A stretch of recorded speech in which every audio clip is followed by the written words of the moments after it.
Faktor penyebab perubahan sosial di Minangkabau lanjutan tujuh.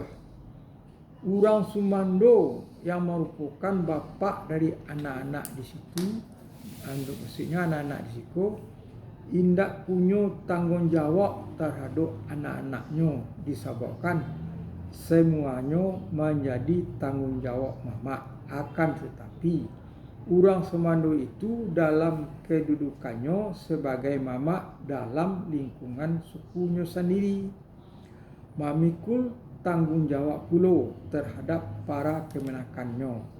Pada saat tanggung jawab itu berjalan secara wajar dalam kehidupan suku-suku di dalam negari, maka hubungan-hubungan sosial sepanjang adat berlangsung dengan running well. Sehabis musim panen berlangsung, hidup santai lebih kurang 6 bulan menjelang datang musim turun ke sawah. Pada masa hidup santai itulah dikerajokan para dalam kurang kabun atau kebon kurang yang terletak di lereng bukit atau pada areal-areal di kaki bukit yang indak sarasi untuk dijadikan pesawahan atau indak bisa dijadikan pesawahan. Di situ ditanam kopi, kulit manis, palo atau pala, cengkeh, buah-buahan dan kayu-kayuan untuk bahan bangunan. Mama menentukan tumpak-tumpak tertentu untuk dikerajokan kemenakan lelaki. Produk para ikolah yang dijual di pekan atau ke pasar pada setiap minggu.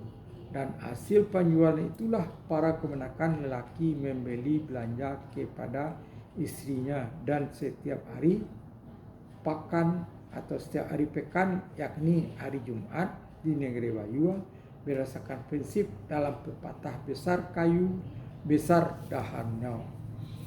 Oleh karena hidup yang berkecukupan dari hasil pertanian itu sepanjang tahun, bahkan dapat dikatakan makmur, disebabkan perbandingan luas areal pertanian dengan caca jiwa di negeri Bayua masa itu, maka hasrat untuk merantau anak amat kecil sekali.